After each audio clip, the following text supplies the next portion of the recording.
శ్రీ గురుభ్యో నమ. జై శ్రీమన్నారాయణ. శ్రీమతే రామానుజాయ నమ. ఆండాళ్ దివ్య తిరువడిగలే శరణం.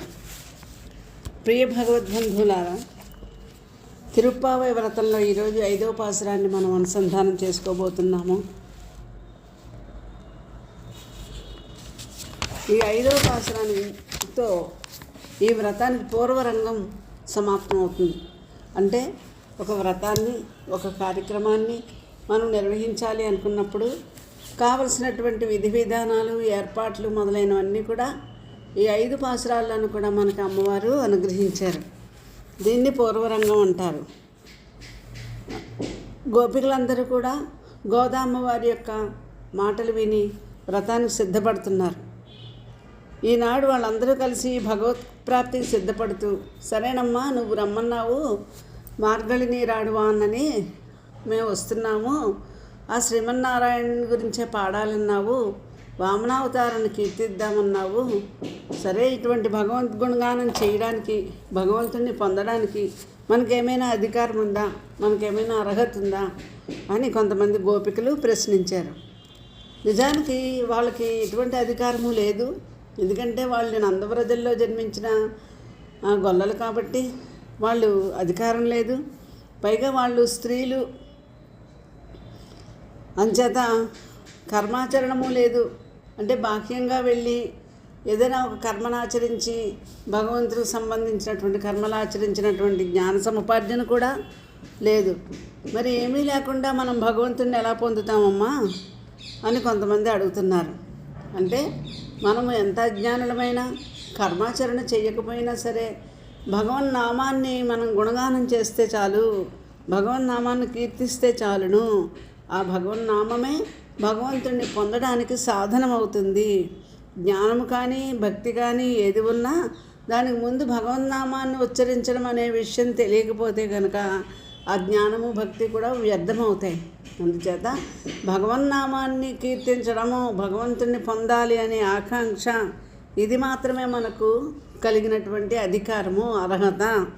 కావున మనందరం స్వామిని కీర్తిద్దాం రండి అంటే మరికొంతమంది గోపికలు అడుగుతున్నారు, దీనివల్ల ప్రయోజనం ఏమిటమ్మా, మనందరం వెళ్ళి ఆ కృష్ణ పరమాత్మను కీర్తిస్తాము, స్వామి యొక్క పరవ్యూహ విభవ అంతర్యామి అచ్చ అనేటువంటి 5 అవతారాలని కూడా మనం కీర్తిస్తే మనకి కలిగే ప్రయోజనం ఏమిటి అంటే ఏమిటో ఈ పాసురంలో గోదామ్మవారు చెప్తున్నారు. పాసుర విన్నపం చేద్దాం. ఆండాళ్ తిరువడిగలే శరణం, மாயனை மண்ணு வடமதுரை மைந்தனை தூய பெருநீர் யமுனை துறைவனை ஆயர் குலத்தினில் தோன்றும் மணிவிளக்கை தாயக்குடல் விளக்கம் செய்த தாமோதரனை தூயோமாய் வந்து நாம் தூமலர் தூவித் தொழிது வாயினால் பாடி மனத்தினால் சிந்திக்க போய பிழையும் புகுதிருவா நின்னனவும் తీయనిల్ దూషాగం చెప్పు ఏలో రింబావాయ్. ఈ భగవంతుడిని కీర్తిద్దామంటున్నావు కదమ్మా, ఎలా కీర్తిద్దాము అంటే స్వామి యొక్క పరత్వాన్ని, సౌలభ్యాన్ని మనం అనుభవించాలి ముందు. ఆయన ఇప్పుడు భక్త పరతంత్రుడై నందవ్రజంలో జన్మించారు, భక్తులకు వశమైపోయి.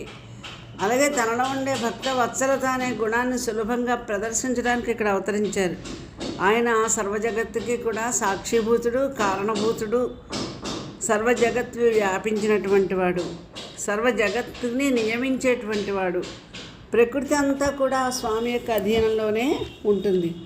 అటువంటి వాడు మన కోసమని మధురా నగరంలో ఆవిర్భించాడమ్మా. ఎంత ఆశ్చర్యము! మాయనై మన్ను వడమధురై మైందనై, ప్రకృతి తన వశమందు కలిగినటువంటివి, జగన్నియామకుడైనటువంటి, సర్వ సృష్టికి మూలమైనటువంటి ప్రకృతే తనదిగా కలిగిన భగవంతుడు దేవకీదేవి గర్భంలో అవతరించాడమ్మా మధురా నగరంలో. పోనీ అక్కడ అవతరించి అక్కడ ఉన్నాడా, మళ్ళా ఈ నందవ్రజానికి వచ్చి యశోదమ్మ దగ్గర, నంద యశోదల దగ్గర పెద్దవాడయ్యాడు.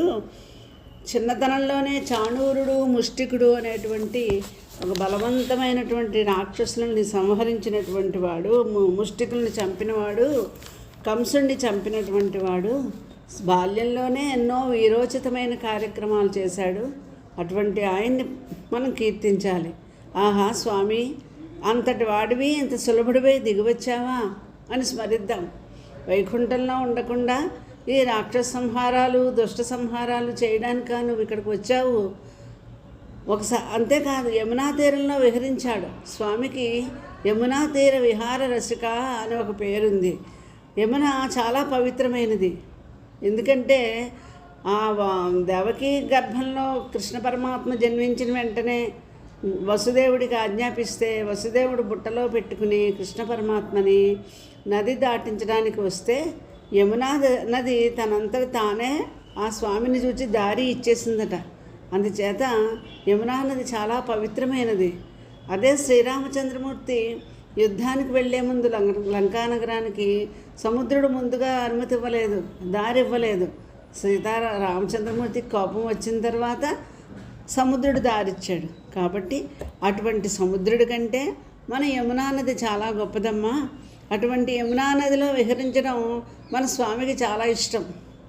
అయ్యో స్వామి, నీకు వైకుంఠంలో విరజా నది ఉంది కదా, అక్కడ ఉండకుండా యమునా నది మీద ఇష్టంతో ఇక్కడ ఆనందిస్తున్నావా? ఇది భక్త సౌలభ్య గుణం. భక్తులకు సులభంగా వశమైపోవడం, భక్తులను సులభంగా అనుగ్రహించడం.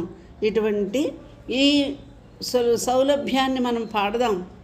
అందుకనే ఆయనకి మాయావి, మధురావాసి, యమునా తీర విహార రసిక అనేటువంటి నామాలు ఉన్నాయి కదా. ఆ నామాలనే మనం కీర్తిద్దాము. అంతేకాకుండా శ్రీరామచంద్రమూర్తి క్షత్రియ కులంలో జన్మించాడు. ఈయన కూడా అలా క్షత్రియ కులంలో జన్మించినప్పటికీ నందవ్రజానికి వచ్చి గోపికలతో, గోపాలులతో, నందాదులతో అందరితోనూ తనలో ఉండే ఈ సౌలభ్య గుణం అనేది ప్రకటించుకోవడానికి విహరించాడు. వాళ్ళతో కలిసి చల్దులు కూడా భుజించాడు. అందుచేత గోపాలుల మధ్యలో రేపల్లెలో పెరగడం వలన వాళ్ళ మధ్యన ఆవిర్భవించినటువంటి మంగళదీపమా అని ఈయనకి పేరు స్వామికి. అటువంటి మంగళదీపమా అని కీర్తిద్దాం. అంతేకాక తల్లి గర్భాన్ని లోకానికంతటికీ ప్రకాశింపచేశాడు. దేవకీదేవి గర్భంలో జన్మించినటువంటి పరమాత్మ యశోదాదేవికి యశోదై ఇళంసింగం అని చెప్పుకున్నాం. యశోదాదేవికి వశవర్తి అయి మెలిగాడు. ఆమె చేత కట్టుబడ్డాడు. ఆమె తాడు పట్టుకొచ్చి కట్టేస్తే లొంగిపోయాడు. దామోదర అనే ఒక పేరుని పొందాడు. అటువంటి దామోదర నామాన్ని మనం కీర్తిద్దామమ్మా. ఇదంతా ఎంత సౌలభ్యము. అంచేత నీవు దామోదరుడివా, పరవాసుదేవుడివా, పరమాత్మవా అని అంటే కనుక నీవు సౌలభ్య గుణం ప్రకాశించడానికి వచ్చినటువంటి నీ దామోదర రూపమే మాకు చాలా ప్రియమైనది. సరే, ఈ విధంగా మనం కీర్తిస్తూ వెళ్దామమ్మా కృష్ణ పరమాత్మని చేరడానికి. అలా వెళితే మనం ఏం చేయాలి? వెళ్ళేటప్పుడు అంటే ఏమీ చేయనక్కర్లేదు. మనకి భగవంతుడి మీద భక్తి ఉంటే చాలు. భక్తి అంటే భగవంతుడి మీద మనకి కలిగిన భక్తినే ప్రేమ అంటారు. అటువంటి భక్తి ప్రేమతో మనం వెళ్తే చాలు.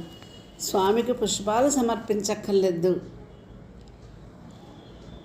ఒకవేళ పుష్పాలు సమర్పించినా మనం ఎలా వేసినా సరే భగవంతుడు స్వీకరిస్తాడు.